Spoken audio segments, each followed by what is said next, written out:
اب مسئلہ یہ ہے کہ یہ جو ہم صبح صبح اٹھتے ہیں ڈاکٹر صاحب، ہمارا ناک اور منہ بالکل ایسا لگتا ہے کہ ہم بول رہے ہیں تو وہ ناک سے بول رہے ہیں، کہ جیسے بلغم سا کچھ اٹک رہا ہے یا پھر کچھ اسٹاک سا فیل ہو رہا ہے. یہ سب مجھے نہیں، سب کو فیل ہو رہا ہے ایسا. تو یہ کیا ہوتا ہے؟ یہ جیسے ابھی آپ نے کہا کہ سائنس کے پرابلمس کے بارے میں بات کرنی ہے، تو پہلے ہمیں یہ انڈرسٹینڈ کرنا ہوگا کہ سائنس ہوتا کیا ہے.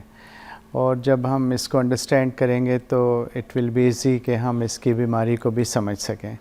سائنس ہماری اسکل کے اندر نیچر نے کچھ کیویٹیز بنائی ہیں، کچھ خلا ہیں جن کے اندر ہوا ہوتی ہے. یہ ہمارے نوز کے ارد گرد پائے جاتے ہیں. یہ ڈفرینٹ گروپس ہوتے ہیں جن کو ہم انٹیریئر اور پوسٹیریئر گروپس کہتے ہیں. اچھا. اور یہ سائنس جو ہوتے ہیں یہ ناک کے ساتھ کنیکٹڈ ہوتے ہیں تھرو ڈکٹس. اچھا. اگر کسی بھی وجہ سے یہ سائنس کو ہوا نہ پہنچے نوز کے ذریعے سے تو یہ بلاک ہو سکتے ہیں. جب یہ بلاک ہوتے ہیں تو پھر ان کی سمٹمز یا علامات آنی شروع ہو جاتی ہیں، جیسا آپ نے ابھی ذکر کیا. اور یہ ریزن کیوں ہوتے ہیں؟ کیا وجہ؟ اس کے بہت ساری وجوہات ہیں. اس کو ہم اگر شروع میں دیکھیں، جیسے ایکیوٹ انفیکشنز ہوتی ہیں، ان میں الرجیز ہیں، موسم کا جو آلودگی ہے، ہماری فضائی آلودگی ہے، اس کے علاوہ بار بار کے جو زکام اور یہ چیزیں ہیں، یہ ساری مل کے ناک کی ہڈی کا ٹیڑھا ہونا، ناک کی جھلی کی سوزش کسی اور وجہ سے ہونا، یہ سارے الٹیمیٹلی سائنس کی انفیکشن کو لیڈ کر سکتے ہیں. تو یہ ہم ڈفرینشیٹ کیسے کریں گے؟ ڈفرینشیٹ اگر تو ہم بات کریں جیسے عام زکام ہوتا ہے یا جیسے فلو ہوتا ہے، وہ ایک وائرل انفیکشنز ہیں موسٹ آف دا ٹائم. اور شروع میں جیسے وہ ہوتے ہیں تو ان کا جو ریشے ہوتے ہیں یا ان سے جو ناک سے پانی نکلتا ہے وہ کوئی اسمیلی نہیں ہوتا، تھک نہیں ہوتا، اس میں پس نہیں ہوتی. جب بھی سائنس کی انفیکشنز ہوں گی تب یہ ڈسچارج پسی ہو جائے گا اور اس میں اسمیل بھی آنی شروع ہو جائے گی اور یہ گلے کی طرف بھی جانا شروع ہو جائے گا، جس کو ہم عام زبان میں پوسٹ نیزل ڈرپ یا کیرا کہتے ہیں. تو یہ وہ بیسک علامات ہیں جو کہ سائنس انفیکشن کی وجہ سے اور ہو سکتی ہیں. اچھا، کچھ لوگ کہتے ہیں کہ جو یہ سائنس ہوتا ہے یہ وائرس کی وجہ سے یا انفیکشن کی وجہ سے ہوتا ہے، اس میں کیا سچائی ہے؟ بالکل صحیح. شروع میں دیکھیں جب بھی ہم سائنسز کی بات کرتے ہیں یا یہ ایکیوٹ ہوتے ہیں یا کرونک ہوتے ہیں، اگر یہ پہلے 2-3 ہفتے تک ایک ڈیزیز ہو تو ہم اس کو ایکیوٹ کنسیڈر کرتے ہیں. اس میں وائرس انیشیٹ کر سکتا ہے، لیکن آہستہ آہستہ پھر اس میں بیکٹیریا ایڈ ہو جاتے ہیں اور پھر یہ تھوڑا کمپلیکیٹ بھی ہو جاتا ہے. اچھا، سائنس کا جو انفیکشن ہے وہ زیادہ کن لوگوں کو امکانات ہوتے ہیں کہ ان کو ہو سکتا ہے، پاسبلٹیز ہیں؟ یہ کسی بھی ایج گروپ میں ہو سکتا ہے، بچوں میں، بڑوں میں اور ایلڈرلی میں. جب ایلڈرلی ہوتے ہیں تو وہ تھوڑے امیونو کمپرومائز ہوتے ہیں، ان کی جو مدافعت ہوتی ہے وہ قدرتی طور پہ ایج کے ساتھ یا کسی بیماری کی وجہ سے جیسے ڈائبٹیز ہے اس کی وجہ سے ان کی مدافعت تھوڑی کمزور ہو جاتی ہے، تو وہ جلدی اٹریکٹ کرتے ہیں مائکرو آرگنزمس کو اور ان میں یہ پرابلم زیادہ ہو سکتے ہیں. سائنس کی عام علامات جو ہے وہ کیا ہے؟ عام بندے کو جیسے کس ابھی طرح سے آپ پتہ چلے گا؟ نے بتایا کہ سب سے پہلے تو ناک کا بند ہونا، اس کے بعد ناک کی بیک سائڈ کے اوپر ریشے کا جانا. مگر اس موسم میں جج کرنا ساتھ تھوڑا مشکل نہیں ہو رہا؟ کیونکہ سب کے ساتھ سچویشن تھوڑی سی سیم سی جب بھی یہ چل رہی جو اس موسم میں خاص طور پہ جب ہم اسموگ اور ویدر چینج ہو رہے ہوتے ہیں یا ایٹماسفیرک پولوشن بڑھ جاتی ہے تب سائنس انفیکشن زیادہ ٹریگر ہو جاتے ہیں. تو ایکچولی تو مائکرو آرگنزم ہیں لیکن یہ سارے فیکٹرز مل کے اس بیماری کو بڑھا سکتے ہیں. کہ بچوں کی علامات جو ہوتی ہیں وہ کیا ڈیفرنٹ ہوتی ہیں، اور بچوں میں اگر سائنس ہوتا ہے تو کس ایج سے شروع ہوتا ہے؟ اس کی کوئی ایج لمٹ نہیں ہے. It is probably the exposure which matters, کہ وہ چونکہ بچے ایکسپوز ہوتے ہیں پلے گراؤنڈ سے، الرجیز سے ان کو زیادہ سامنا کرنا پڑتا ہے، تو پرہیپس ان میں ٹینڈنسی اس حوالے سے زیادہ ہے کہ وہ جتنا ان کا ایکسپوئر ہے الرجی کے پوائنٹ، کیونکہ الرجی ایک امپورٹنٹ فیکٹر ہے جو کہ سائنوسائٹس کی کو لیڈ کر سکتا ہے. سو اس لیے بچوں کے حوالے سے یہ امپورٹنٹ ہے کہ ہم اس کی پریونشن پہ تھوڑی توجہ دیں گے تو ان میں کمپلیکیشنز کم ہوتی ہیں. سر اگر کمپلیکیشنز ہو جائیں تو پھر خدا نخواستہ کیا ہو سکتا ہے, مطلب کیا؟ جیسے میں نے آپ کو شروع میں بتایا کہ سائنس ایک ایسی اسٹرکچرز ہیں جو کہ ہمارے بہت امپورٹنٹ جگہ پہ پڑے ہوئے ہیں. اس کے اگر ہم ارد گرد اس کے ریلیشنز کو دیکھیں تو یہ آنکھ کے ارد گرد ہیں, آنکھ کے نیچے, ماتھے میں, آنکھ کی بیک سائڈ پہ, ہمارے چیک میں, یہ سارے سائنس کے ڈفرینٹ گروپس ہیں جو یہاں پہ پڑے ہوئے ہیں. تو آپ سوچ سکتے ہیں کہ اگر آنکھ انوالو ہوگی تو اس کے بعد پھر برین انوالو ہوگا اور ہمارا پرابلمس جو ہیں بڑھ سکتے ہیں.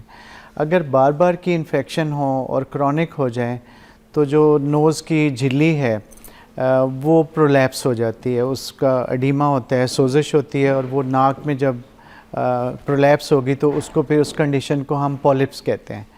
پولپس ایسی چیز ہے جو کہ ریگریس نہیں ہوتی میڈیکل ٹریٹمنٹ سے, پھر ہمیں سرجیکل ٹریٹمنٹس کی طرف جانا پڑتا ہے, اور اس سرجری کا نام ہوتا ہے FS. ہمارے کلینک میں بہت سارے لوگ اس بیماری کے ساتھ لینڈ ہوتے ہیں جن کو اگر وہ میڈیکلی ٹریٹ نہ ہو تو پھر ہمیں سرجیکل آپشن کے ذریعے ان کو ٹریٹ کرنا پڑتا ہے. اچھا, یہ سرجری سیف ہوتی ہے, ون ٹائم ہوتی ہے؟ یس, یہ سرجری جو ہے ایک کافی سالوں سے ہے, لیکن یہ ایک ریولوشن ہے کیونکہ اس سرجری میں اینڈوسکوپیکلی سارا کام کیا جاتا ہے, اس میں کوئی کٹس نہیں ہوتے, یہ منیمل. تو وہ جو ناک کی ہڈی بڑھ جاتی ہے, لوگ کہتے ہیں سائنس کی وجہ سے ناک کی ہڈی بڑھ گئی ہے, وہ اس کا کیا سین ہے اس کے ساتھ؟ نہیں, یہ وائس ورسا ہے, کیونکہ ہڈی کے بڑھنے کی وجہ سے سائنس کے انفیکشنز ہو سکتے ہیں. ٹھیک ہے. تو جب ہم ٹریٹ کرتے ہیں تو ہمارے لیے سب سے امپورٹنٹ جو بات ہے وہ ہے کہ ہم پہلے تشخیص کریں کہ اس کا کاز کیا ہو سکتا ہے. اگر وہ ناک کی ہڈی رسپانسبل ہے سائنوسائٹس کے لیے تو پھر ہم ناک کی ہڈی کو بھی ٹریٹ کرتے ہیں, اس کو بھی سرجیکلی ٹریٹ کیا جاتا ہے. اس پروسیجر کو سیپٹوپلاسٹی کہتے ہیں. اب اگر جیسے ریشہ وغیرہ بھر گیا ہے سائنس کی وجہ سے, اب جیسے آپ سرجری کی بات کر رہے ہیں, تو کیا کسی میڈیسن سے یہ چیزیں کیور نہیں ہو سکتی ہیں؟ بالکل ہو سکتا ہے. میں نے جیسے کہا کہ یہ ڈفرینٹ اس کی ٹائپس ہیں. جب ایکیوٹ سائنوسائٹس ہوتا ہے شروع میں, کرونک نہیں ہوتا, تو تب ہم اس کو میڈیکلی ہی ٹریٹ کرتے ہیں, اور majority of patients medical treatment سے ٹھیک ہو سکتے ہیں. سب سے امپورٹنٹ جو بات ہے فضا وہ یہ ہے کہ ہم اس کو ڈائگنوز کریں اور یہ سمجھ لیں کہ ہم کیا واقعی ہمیں سائنس انفیکشنز ہیں, اور اگر وہ ہیں تو یہ ایک ٹریٹیبل کنڈیشن ہے, لیکن provided you make a good diagnosis. جب ڈائگنوسس بہتر ہوگا تو آبویسلی ٹریٹمنٹ بھی بہتر ہو سکتا ہے. اور یہ جو ناک میں پانی لینا, نمک والے پانی سے ناک کو صاف کرنا, ہاں جی, یہ کچھ ٹپس ہیں جو کہ بالکل صحیح ہیں, لیکن آلویز ریممبر کہ یہ ٹریٹمنٹ نہیں ہے, یہ سودنگ افیکٹس ہیں. جیسے ہم پیشنٹس کو کہتے ہیں کہ آپ نے بھاپ لینی ہے, آپ نے پانی زیادہ پینا ہے, آپ نے پریونٹ کیسے کرنا ہے, یہ سارے ٹپس ہیں جو کہ پرابلم کو ایگریویٹ کر سکتے ہیں, بڑھا سکتے ہیں. جیسے کوئی وضو کرتا ہے ناک میں پانی, تو اس ٹائم پہ بھی آپ کو پتہ ہے جو نمک والا پانی ہے وہ بڑا یوزفل ٹپ ہے, کیونکہ اس کے ساتھ نوز کی جو سوزش ہے اس کو فائدہ ملتا ہے اور وہ سودنگ افیکٹ دیتا ہے, اس سے ہمارے نوز کی ڈرینیج بہتر ہوتی ہے. اچھا, اور اب اگر جیسے اسموک وغیرہ پھیلی ہوئی پورے لاہور میں, یہ جو ہے سائنس کا جو انفیکشن ہوتا ہے, یہ جو ریشہ آیا ہوا ہوتا ہے, یہ اس کو بڑھا دیتی ہے, یس, تنگ کرتی ہے؟ اگرچہ یہ کاز نہیں ہے, لیکن یہ اس پرابلم کو بڑھا دیتا ہے, کیونکہ نوز کی کہتے ہیں کہ نوز جو ہے وہ صحت کا ایک دروازہ ہے. تو جتنے بھی ہمارا سسٹم چلتے ہیں وہ ظاہر ہے آکسیجن کے بیسس پہ چلتے ہیں. اگر نوز پراپرلی بریتھ نہیں کرے گا تو اس کے ساتھ بہت ساری کمپلیکیشنز جڑتی چلی جائیں گی.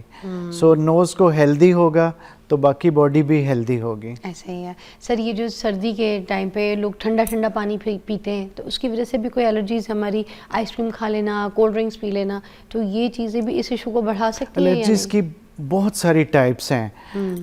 ہم جس الرجی کو زیادہ تر ڈیل کرتے ہیں وہ الرجیز ہیں جو نوز کے ذریعے ہمارے سانس میں جاتی ہیں اور الٹیمیٹلی پھیپھڑوں میں جاتی ہیں. یہ الرجیز جو ہوتی ہیں یہ زیادہ پریولنٹ ہیں, زیادہ پائی جاتی ہیں. جو فوڈ الرجیز ہیں وہ ایک سیپریٹ ایشو ہے, اس کے ساتھ بھی ہم ڈیل کرتے ہیں, لیکن زیادہ تر جو پرابلمز آتے ہیں وہ نوز کے ذریعے جو ہم سانس لیتے ہیں, جو ایٹماسفیرک پولوشن ہے یا ہمارا انوائرمنٹ ہے یا موسم کا چینج ہے, وہ افیکٹ کرتا ہے نوز کو. نوز کے اندر نیچر نے گوشت کے کچھ ٹکڑے بنائے ہوئے ہیں جن کو ہم اپنی زبان میں ٹربینیٹس کہتے ہیں. یہ چھوٹے بڑے ہوتے رہتے ہیں under the effect of pollution, atmospheric, یہ الرجیز, ویزوموٹرز, یہ بہت سارے فیکٹرز ہیں جو کہ ان گوشت کے ٹکڑوں کو چھوٹا بڑا کرتے ہیں. اگر وہ زیادہ بڑے ہوں گے تو ناک میں رکاوٹ ہوگی, پھر سائنسز انوالو ہو جائیں گے. سر ہمارے ہر انسان کے ناک کے اندر چھوٹے چھوٹے بال بھی ہوتے ہیں, ٹھیک ہے نا, فرنما بال ہوتے ہیں لوگوں کے, تو یہ بھی تو اس کو ڈسٹ کو, پارٹیکلز کو روکنے کا کام کرتا ہے. یہ قدرت نے اسی لیے ہی ڈیزائن کیے ہوئے ہیں. یہ ناک کے باہر والے جو سٹارٹ کا پورشن ہے اس کے اندر ہوتے ہیں اور یہ ملٹیپل فلٹر ہو کے بھی جائے, ورنہ تو بالکل ہی ڈسٹ چیزیں ہمارے ناک کے اندر ہم سانس لیتے ہیں. جو قدرت نے بہت ساری لائنز آف ڈیفینس بنائے ہوتے ہیں. جو پہلا لائن آف ڈیفینس ہے وہ یہ بال ہیں, ٹھیک ہے, اور یہ ہیئر فالیکلز ملٹیپل ہوتے ہیں, ان کے اندر گلینڈز ہیں جو کہ سکریشنز پیدا کرتی ہیں. اس کے بعد پھر ٹربینیٹس ہیں.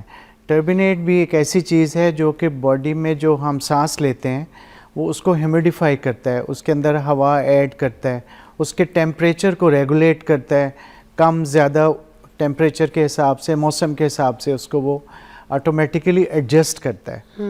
ایک بریک لیں گے سر, آپ ہمارے ساتھ ہی ہیں, تھوڑی سی more information required after this break. Welcome back. ہم لوگ سائنس کے اوپر بات کر رہے ہیں, اور اچھا کچھ ایسی ٹپس بھی میں آپ سے پوچھنا چاہوں گی کہ جیسے اب جو سائنس کے پیشنٹس ہیں, ٹھیک ہے, ان کو رات کو سوتے وقت کیا احتیاط کرنی چاہیے, کون سی ایسی چیزیں ہیں جو ضرور کرنی چاہیے؟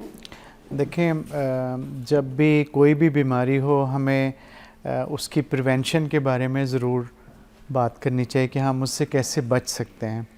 سب سے جو امپورٹنٹ ہے پاکستان میں وہ الرجی ہے. الرجی ہمارے ہر طرف ہے, اور وہ پاکستان میں ڈسٹ ہے, ہمارے میٹرس کے اندر مائٹس ہوتی ہیں, پولنز ہیں, ہمارے کچن کے اندر کاکروچز ہیں, یہ سارے جو ہیں گھروں کے اندر یہ چیزیں پائی جاتی ہیں.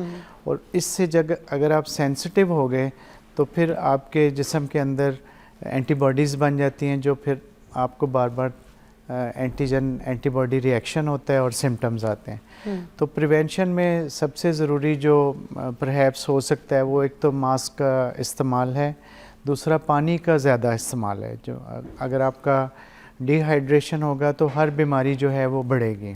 اسی طرح آپ رات سونے سے پہلے ضرور سٹیم لیں, اور اگر آپ کے نوز کے کچھ مسائل رہتے ہیں تو تھوڑا سا نمک والا پانی بھی ضرور نوز میں ہم ڈال سکتے ہیں. اس سے ہمارا سودنگ افیکٹ ہوتا ہے اور ہماری سانس بہتر ہوگی. اگر سانس بہتر ہوگی تو سائنسز وینٹیلیٹ ہوں گے اور پھر انفیکشنز کی پاسبلٹیز کم ہوگی. جن کا بلڈ پریشر ہے وہ ناک میں یہ نمک والا پانی استعمال کر سکتے ہیں, اس سے صاف کر سکتے ہیں؟ کم کریں, لیکن ناک والا جو پانی ہوگا وہ بہت زیادہ ادھر ایبزارب نہیں ہوگا. اچھا, تو اس لیے وہ بہت زیادہ انسیف نہیں ہے. اچھا ٹھیک ہے. سر یہ جو رورل ایریاز میں جو مائیاں ہوتی ہیں وہ سر کس کے بیٹھی ہوئی ہوتی ہیں اور ان کو سر میں بڑی درد ہوتی ہے, اور موسٹلی جو یہاں پر آ کے شہروں میں جب وہ ٹیسٹ کراتی ہے تو ان کو سائنس نکلتا ہے. تو سائنس کا سر درد کے ساتھ کیا تعلق ہے, یہ بھی بتا دیجیے گا. جو سر باندھتے ہیں یہ تو بس سمجھ لیں ایک ویسے ان کو ایک سکون ملتا ہے ایسا کرنے سے. جیسے ہم نے شروع میں بات کی کہ سائنس اور آل اراؤنڈ دا نوز, اس کو اسی لیے پیرا نیزل سائنسز کہتے ہیں کیونکہ یہ نوز کے ہر طرف ہیں. ایک سائنس جو ہے اس کو ہم فرنٹل سائنس کہتے ہیں, جو کہ ہمارے ماتھے میں ہوتے ہیں. وہ اس جگہ پہ ادھر اور ادھر, جی دونوں طرف, یہ ان کو ہم فرنٹل سائنس کہتے ہیں. فرنٹل سائنس اگر بلاک ہوگا تو جو پہلی سمٹم آئے گی اس کی وہ سر درد آئے گی. یہ ایسی سر درد ہوتی ہے جو صبح جب اٹھتے ہیں اس وقت زیادہ ہوتی ہے, اور پھر جیسے جیسے ڈے گزرتا چلا جاتا ہے, ڈرینیج بہتر ہوتی ہے تو وہ درد آہستہ آہستہ غائب ہونی شروع ہو جاتی ہے. اچھا, سو یہ ایک پاسبل ریزن ہے جو کہ ہیڈ ایک دے سکتا ہے. اچھا, تھینک یو سو مچ, بہت بہت شکریہ, آپ نے سائنس کے حساب سے ہمیں بڑی بہت اچھی رہنمائی کی ہے. سیم ہیئر فضا, I am also very happy. Basically آپ کا بھی پرپز اس شو کا بھی یہی ہے کہ اویئرنیس کو اسپریڈ کیا جائے. ہم اپنے کلینکس میں جو hundreds and hundreds of patient دیکھتے ہیں ان میں سے کافی پیشنٹ جو ہیں وہ سائنسز کا شکار ہوتے ہیں. So I hope this show will be creating a good awareness جس سے لوگوں کو بھی فائدہ ہوگا اور نیشنل ہیلتھ جو ہے اس میں بھی بہتری آئے گی. انشاءاللہ. Thank you very much for inviting me to this show. Thank you for your time sir. we'll take a short break. اس کے بعد ہمارے پاس نیرا آپا ہے اور کچھ کر رہی ہیں. کیا زبردست چھکا شو ہے. نیرا آپا کا یہ سیگمنٹ مس نہ کیجیے گا. بریک کے بعد آ جائے.